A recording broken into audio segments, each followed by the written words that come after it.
Assalamualaikum warahmatullahi wabarakatuh. Saya Abdurrahman dari kelas Ekonomi Syariah 2 dengan NIM 2051 20069. Baik, pada kesempatan ini sedikit saya ingin menjelaskan atau menyampaikan materi dengan judul kredit dan valuta asing. Nah, yang pertama yaitu kredit. Nah, kredit ini biasa digunakan dalam dunia perbankan. Nah, contohnya seperti apa? Kredit ini adalah sebuah produk yang dikeluarkan oleh perbankan ataupun lembaga keuangan, di mana kredit ini kita meminjam uang di sebuah perusahaan keuangan atau lembaga keuangan. Nah, ketika kita meminjam uang ini, nah disitulah untuk pembayarannya kembali itu sesuai dengan jangka waktu yang sudah ditentukan, apakah itu per tahun ataupun per bulan, tergantung daripada kesepakatan dari kedua belah pihak. Nah, selanjutnya ada yang namanya valuta asing.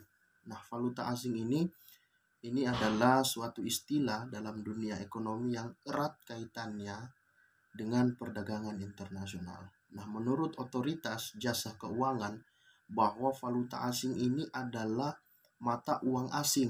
Nah, ini digunakan dalam perdagangan internasional, tidak digunakan dalam perdagangan kita secara nasional ataupun lokal yang ada di Indonesia itu sendiri. Nah, selanjutnya ada resiko. Nah, di sini bagaimana cara kita untuk menghindari resiko daripada falas itu sendiri. Nah, ada 3 cara yang lazim ditempuh oleh suatu perbankan guna menghindari resiko akan ketidakpastian ini. Nah, yang pertama adalah accounting translation exposure.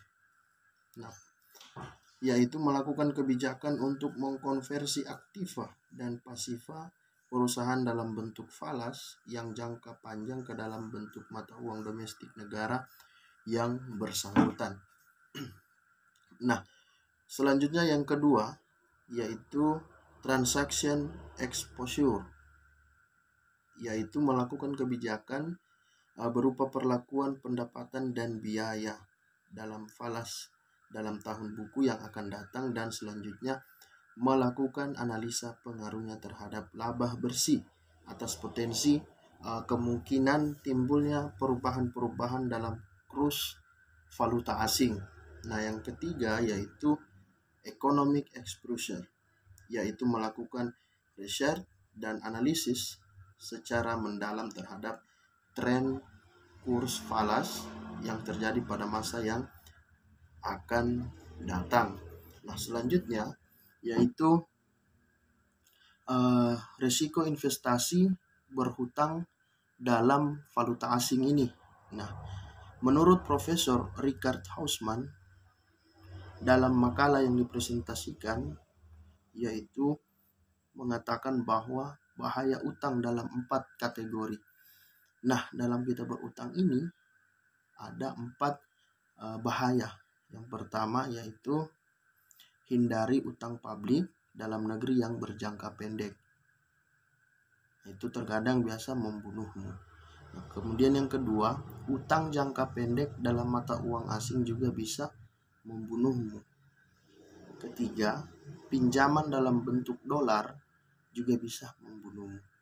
Dan yang terakhir, dan bahkan jika mereka utang luar negeri tidak membunuhmu, problem kurs yang mereka ciptakan akan membuat kebijakan moneter menjadi tidak efektif. Nah, selanjutnya ada beberapa yang dikatakan dengan standar moneter.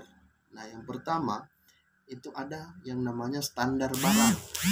Nah, standar barang ini yang pertama ada standar emas, standar perak, standar kembar. Nah, standar kembar ini adalah emas dan perak. Nah, selanjutnya yang jenis kedua yaitu standar kepercayaan.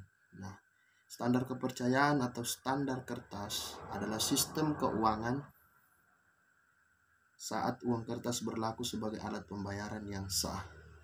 Nah, selanjutnya itu ada penerapan emas sebagai cadangan. Nah, emas ini merupakan mata uang universal karena dimanapun Anda berada, emas selalu memiliki nilai.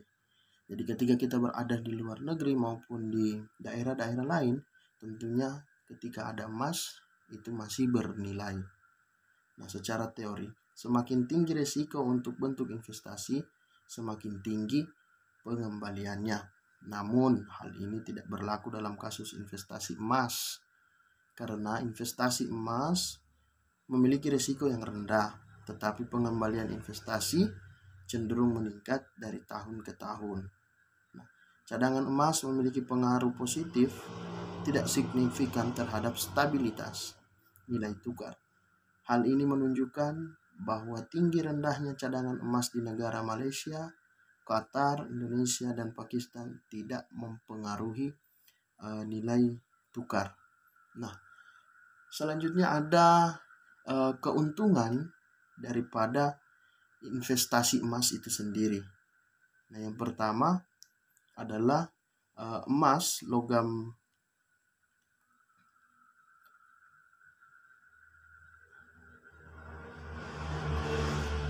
ya. Selanjutnya itu ada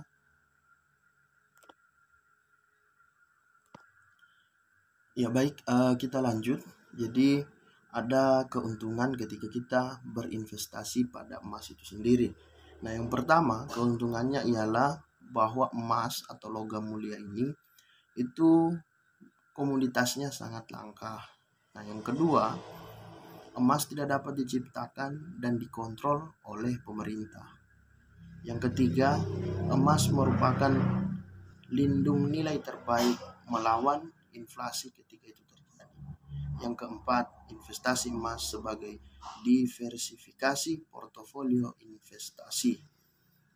Nah, jadi mungkin ini sedikit materi ataupun sedikit ulasan dari saya secara pribadi mengenai kredit dan valuta asing itu sendiri. Mudah-mudahan bermanfaat bagi kita sekalian. Sekali lagi saya ucapkan terima kasih. Assalamualaikum warahmatullahi wabarakatuh.